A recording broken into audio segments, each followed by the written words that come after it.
Et je me demande si c'est justement dans ma tête que j'entretiens le fait de tout faire très bien pour montrer que j'arrive à rester calme etc. Enfin, voilà, c'est plus cette question. Est-ce qu'il y a un moment où, quand on est vraiment connecté avec Jésus, est-ce que ça devient fluide?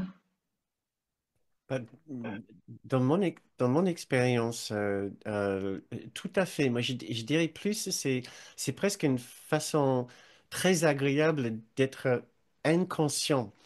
Un peu moins. D'abord, on est conscient de la contrariété. Après, on est conscient de choisir la paix. Et après, on devient presque inconscient d'avoir choisi la paix.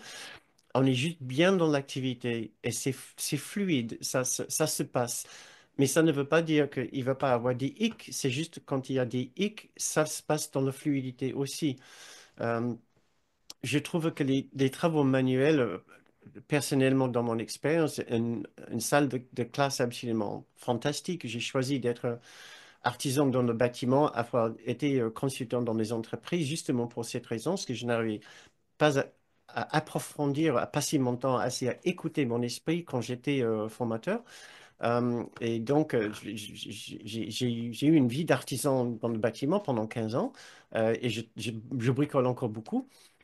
Et je trouvais fantastique l'exercice de faire une activité manuelle et de s'écouter et de voir. Mais le nombre, c'est juste un flou constant de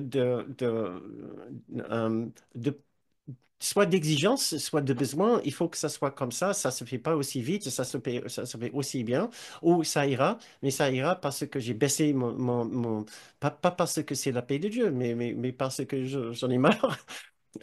C'est juste une miroir parfait de l'ego pour voir ce que, puisque souvent quand on travaille un travail manuel, c'est souvent en silence, sauf si on met le radio, hein, si on travaille tout seul. Et on observe comment on est, comme tu dis, à prendre le tournevis. Est-ce que je le prends gentiment ou je le prends parce qu'avec grande force et utilité, tu vas me servir? J'ai fait quelques méditations sur ça. Comment être gentil envers les objets. Mon plus grande ma plus grande salle d'apprentissage, c'était les matériaux. Quand des matériaux veulent pas se placer là où tu veux, où ça tombe, tu poses un bout de placo sur un plafond et tu trouves pas la façon de le faire, ça tombe, ça se casse, il faut le recouper. Mais il y a des opportunités partout pour les contrariétés quand on fait des travaux. Mais à un moment, si on lâche prise de tout besoin et qu'on accepte que les choses sont telles qu'elles sont, il peut avoir un moment de détente, de révélation, d'intimité avec les outils, avec la poussière, avec les difficultés, avec la chaleur, avec la transpiration, et un sentiment d'unité avec le chantier qui est absolument fabuleux. Je suis rentré des fois d'un chantier, mais sur un nuage après une journée exténuante, mais tranquille. Euh, et c'est certaines de mes plus grandes leçons que j'ai appris sur les chantiers aussi avec d'autres artisans. Ça a été encore costaud comme apprentissage. Mais oui, il y a un moment où, avec n'importe quelle activité, que ce soit aussi un travail avec l'ordi, au lieu d'insister que le tableur marche comme ci, comme cela, si on ne connaît pas bien, ou des erreurs qui se produisent pour on ne sait pas quelle raison, il est possible d'arrêter de nous servir de l'outil pour nos besoins et juste faire parce que c'est ce qu'il y a à faire. C'est possible. Et tu as établi, je sais qu'il y a d'autres personnes ici qui sont dans les chantiers. Euh, euh, euh, i- on peut observer combien on pense qu'il faut que telle ou telle chose soit comme ça. Or, c'est nous qui le disons, c'est nous qui l'insistons. Donc, comme tu dis, souvent, il y a une idée de perfection. Et l'idée de perfection, c'est soit pour me racheter un sentiment de culpabilité.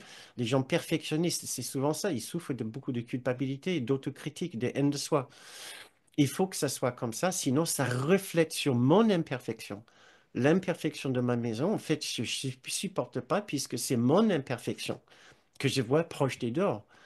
Et je ne voudrais certainement, déjà, je ne veux pas voir cette imperfection pour moi-même, parce que je déteste, j'ai l'impression, c'est mes taches sur le plafond, c'est mes imperfections, mais encore plus, quelle horreur que les autres le voient et me jugent et voient mes imperfections, puisqu'après tout, ma maison, c'est moi. C'est le miroir de moi-même.